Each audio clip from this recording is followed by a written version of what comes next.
Guys आज हम neuron वाला चैप्टर को कंटिन्यू करेंगे। तो सेकंड टॉपिक इसमें जो था generation and conduction of nerve impulse.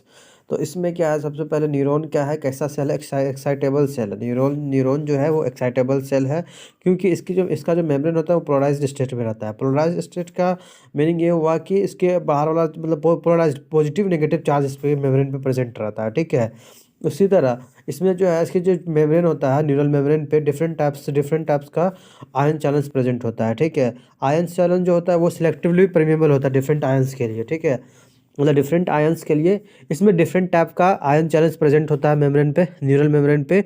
और सभी आयन चैनल जो है वो सिलेक्टिवली परमेबल होता है डिफरेंट आयंस के लिए।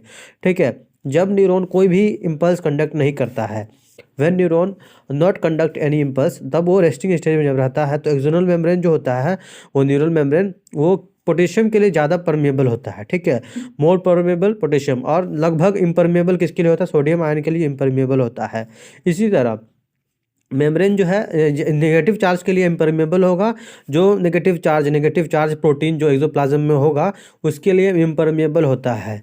ठीक है, और इसके बाद कॉन्सिक्वेंटली अगर देखा जाए तो एक्सोप्लाज्म के अंदर हाई कंसनट्रेशन ऑफ के प्लस होगा, के प्लस ज़्यादा होगा, नेगेटिव चार्ज प्रोटीन ज़्यादा होगा, लेकिन लो कंसनट्रेशन ऑफ एन होगा, एन का कंसनट्रेशन कम होगा क्योंकि ये इम्परमेबल होता है।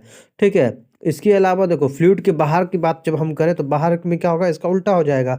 बाहर में Na+ ज़्यादा हो जाएगा तो K+ कम हो जाएगा, नेगेटिव चार्ज प्रोटीन कम हो जाएगी। ठीक है, तो ये जो आयनिक ग्रेडियंट बना कि बाहर में Na+ कंसनट्रेशन ज़्यादा है, अंदर में Na+ का कम है, बाहर में K+ कम है, अंदर में K+ ज़्यादा है। तो ये जो आयनिक ग्रेडियंट है ना, ये मेंटेन किया जाता है एक्टिव ट्रांसपोर्ट द्वारा। ठीक है, ये एक्टिव ट्रांसपोर्ट द्वारा सोडियम पोटेशियम पंप जो है इसके द्वारा ये मेंटेन किया जाता है।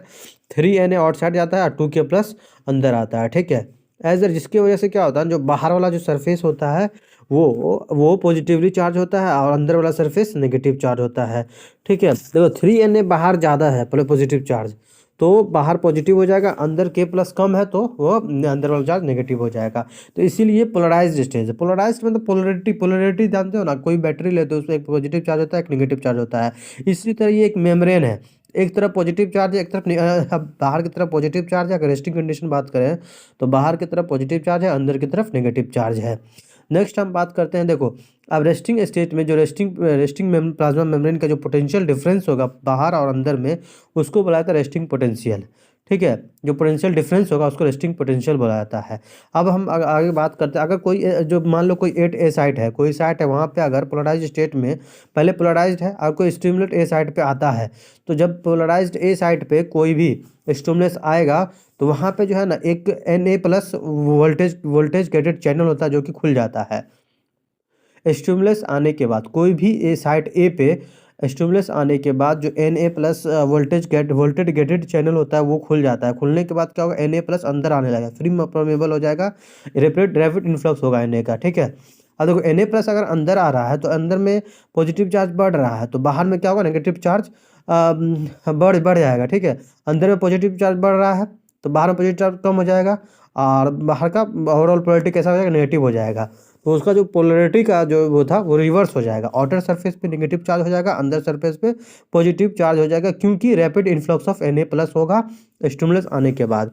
नेक्स्ट हम बात करते हैं, देखो पोलरिटी ऑफ ए साइड में रिवर्स हो गया, हेंस इस कंडीशन को क्या बोला जाता है, डीपोलराइज्ड कंडीशन बोला जाता है। ठीक है, अब हम इसमें जो अब देखो अब साइड ए में अगर हम फिर से पोटेंशियल डिफरेंस मेजर करें तो इसको क्या बोला जाता है, एक्शन पोटेंशियल बोला जाता है, जो कि अब वास्तव में क्या है, नर्व इम्पल्स ही है। ठीक है, अब देखो साइड ए इमीडिएटली इसके आगे अगर हम देखते हैं, मतलब इसी एक जोन पे ए के अगला जब हम देखते हैं बी साइड पे, तो वहाँ पे बाहर की तरफ पॉजिटिव चार्ज है और अंदर में नेगेटिव चार्ज है। ठीक है, तो इसकी वजह से जो करंट फ्लो होता है, करंट फ्लो कहाँ से होगा, inner surface from A to side. अब ए से बी में इनर करंट फ्लो होगा और बाहर साइड में बी टू ए में करंट फ्लो होगा। तो ये एक सर्किट फ्लो करेगा। ठीक है, करंट फ्लो का सर्किट कंप्लीट कर लेगा, जिसकी वजह से पोलरिटी जो होता है रिवर्स हो जाता है। ठीक है, इम्पल्स जो है वो अगर ए साइड पे अराइव हुआ तो वो बी साइड पे तुरंत पहुंच जाता है। ठीक है, सीक्वेंसली अगर रिपीटेड किया जाए तो ये पूरा इम्पल्स इसी तरह कंडक्ट किया जाता है। अब देखो जो स्टिमुलस आया और उसकी वजह से Na+ जो चैनल था वो खुला और पर Na+ अंदर अपरमेबल हो गया, ये बहुत शॉर्ट लिव्ड होता है, बहुत थोड़े समय के लिए होता है। ठीक है, अब वो फिर उसके बाद क्विकली फॉलोड हो जाता है परमिएबल टू के प्लस, फिर जो है के प्लस के लिए परमिएबल हो जाता है तुरंत with in fraction of second, ठीक है। और उसके बाद फिर जो है ना ये जो फिर से रीस्टोर कर देता है अपना पोटेंशियल जो है रीस्टोर कर लेता है, ठीक है। इसी तरह बार बार one more response further stimulation करने के लिए बार बार वो, ठीक है, स्टिमुलेट आए, उसके बाद पोलराइजेशन में आए, डिपोलराइज हो जाए, फिर रिपोलराइज हो जाता है, ठीक है। अब हम अगला नेक्स्ट टॉपिक के बाद है ट्रांसमिशन ऑफ इम्पल्स। देखो आप देखो एक नर्व इम्पल्स ट्रांसमिट होगा एक न्यूरॉन टू दूसरे न्यूरॉन, ठीक है। अगर जो नर्व इम्पल्स ट्रांसमिट होता है एक न्यूरॉन से दूसरे न्यूरॉन, वो एक उसको जंक्शन को क्या बुलाया जाता है, सिनेप्स बुलाया जाता है, ठीक है। जंक्शन को क्या बुलाया जाता है, सिनेप्स बुलाया जाता है। एक नर्व इम्पल्स ट्रांसमिट होता है एक न्यूरॉन से another neuron through a junction, मतलब एक जंक्शन के थ्रू एक न्यूरॉन से अदर न्यूरॉन तक नर्व इम्पल्स ट्रांसमिट होता है, उसको सिनेप्स बुलाया जाता है। सिनेप्स क्या है, सिनेप्स किससे मिलकर बना होता है, देखो इसमें दो न्यूरॉन चाहिए, पहला का प्री सिनेप्टिक न्यूरॉन, दूसरा पोस्ट सिनेप्टिक न्यूरॉन। इन दोनों के बीच में थोड़ा गैप हो भी सकता है, नहीं भी हो सकता। अगर गैप है तो उसको क्या बुलाता है, सिनेप्टिक क्लेफ्ट। अब ये जो सिनेप्स है दो टाइप का हो सकता है, ये इलेक्ट्रिकल सिनेप्स हो सकता है और केमिकल सिनेप्स भी हो सकता है। इलेक्ट्रिकल सिनेप्स की जब हम बात करते हैं तो इसमें जो प्री और पोस्ट सिनेप्टिक न्यूरॉन है ना, वो बहुत ज़्यादा क्लोज होता है, ठीक है, बहुत ज़्यादा, वेरी क्लोज प्रॉक्सिमिटी, बहुत ज़्यादा क्लोज होता है। और इसमें जो है ना, मतलब इलेक्ट्रिक करंट डायरेक्ट फ्लो हो जाता है one neuron to other, through synapse के through direct electric current pass हो जाता है, ठीक है। आप देखो ये जो है transmission of impulse, electric impulse, देखो इम्पल्स जो है electric synapse is similar to impulse conduction along the single axon, ठीक है। इम्पल्स ट्रांसमिट, अब देखो जो इलेक्ट्रिकल सिनेप्स होता है ना, इम्पल्स, इसमें इम्पल्स बहुत जल्दी फास्टर ट्रांसमिशन होता है, जबकि केमिकल सिनेप्स में बहुत कम, स्लो होता है इसके हिसाब से। तो इलेक्ट्रिक सिनेप्स जो है हमारे बॉडी में रेयर पाया जाता है, ठीक है, और सिस्टम में बहुत कम मिलने को देखने को मिलता है। अब हम केमिकल सिनेप्स की बात करते हैं। केमिकल सिनेप्स में जो है मेम्ब्रेन प्री और पोस्ट सिनेप्टिक के बीच में कुछ फ्लूइड स्पेस प्रेजेंट होता है, जिसको सिनेप्टिक क्लेफ्ट बुलाया जाता है, सिनेप्टिक प्लेट है। अब देखो कुछ केमिकल्स इसमें प्रेजेंट होता है जिसको न्यूरोट्रांसमीटर बोलते हैं, जो कि क्या काम करता है, इम्पल्स में ट्रांसमिट करने में हेल्प करता है, ठीक है। अब एक्सोनल टर्मिनल जो होता है, एक्सोनल टर्मिनल कंटेन वेसिकल्स। अब देखो जो एक्सोनल, जो न्यूरॉन का एक्सोन वाला पार्ट होगा, एक्सोनल टर्मिनल वाला पार्ट होगा, वहाँ पे कुछ न्यूरोट्रांसमीटर वेसिकल के फॉर्म में भरा रहेगा, ठीक है, न्यूरोट्रांसमीटर फील्ड रहेगा, ठीक है।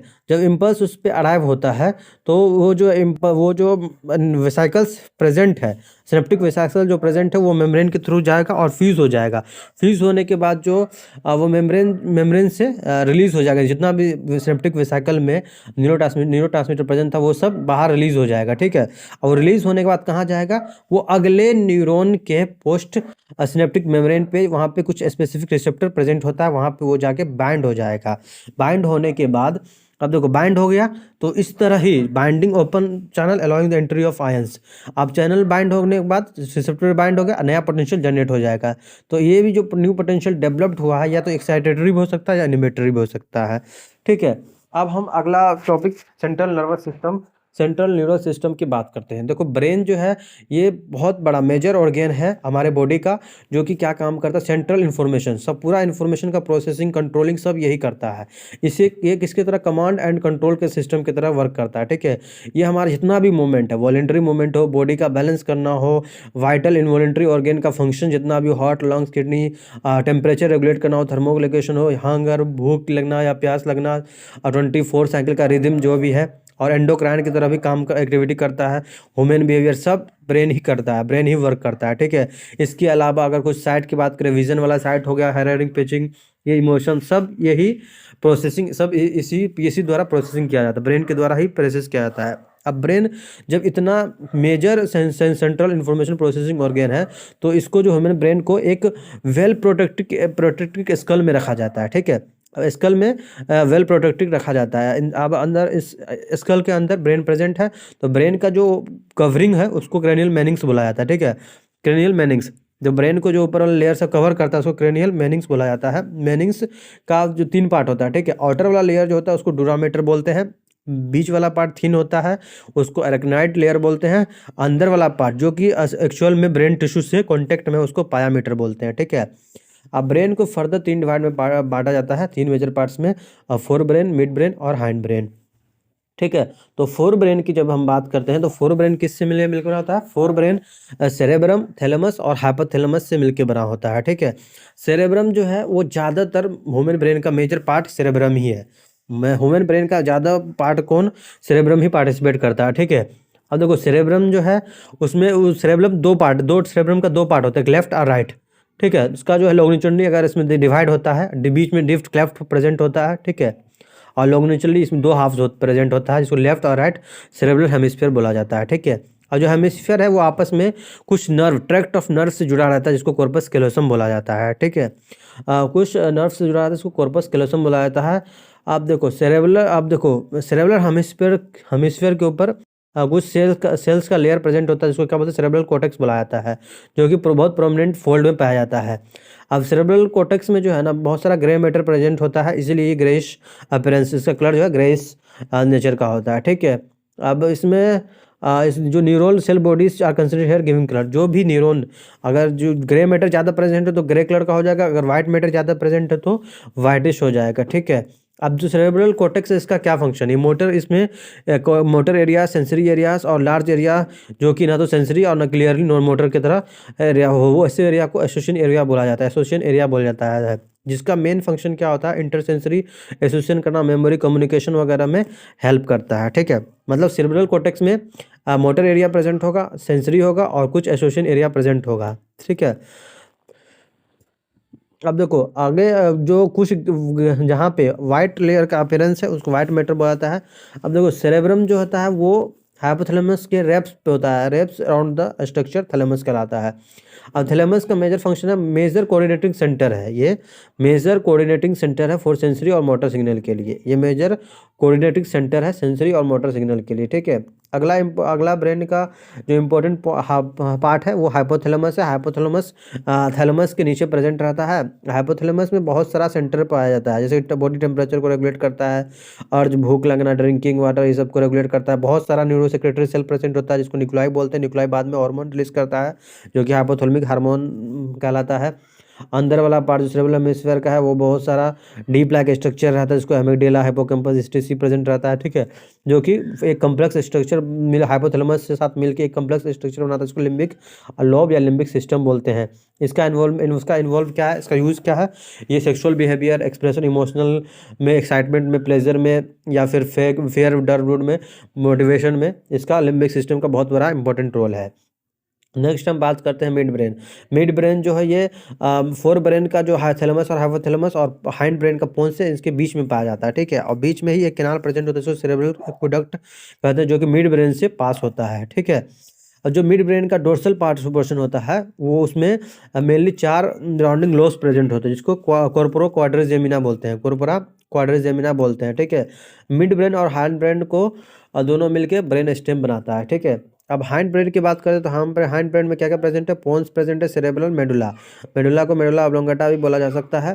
पोन्स जो है उसमें कुछ बहुत सारा फाइबर का ट्रैक्ट होगा, ठीक है, जो कि बहुत सारा पोन्स किससे मिलकर होता है, tract of fibre, nerve fibre से मिलकर बना होता है, जो कि ब्रेन के डिफरेंट पार्ट को इंटरकनेक्ट जोड़ने में हेल्प करता है, ठीक है। और सेरेबेलम क्या है, सेरेबेलम जो पार्ट है, सेरेबेलम में कॉन्वोल्यूटेड सरफेस पाया जाता है, जो कि एडिशनल स्पेस प्रोवाइड करता है न्यूरॉन्स के लिए, ठीक है।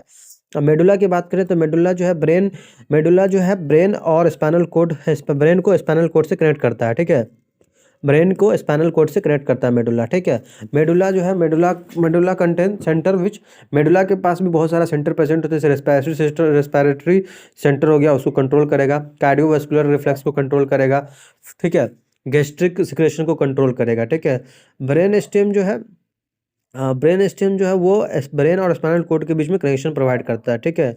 अब उसके अलावा 3 मेजर रीजन तो जो ब्रेन स्टेम बनाता है उसमें 3 पार्ट है, 3 जो ब्रेन का मेजर पार्ट है जो कि ब्रेन स्टेम बनाता है, midbrain, pons, medulla oblongata. Midbrain, pons और मेडुला ऑब्लोंगेटा मिलकर ब्रेन स्टेम बनाता है, ठीक है।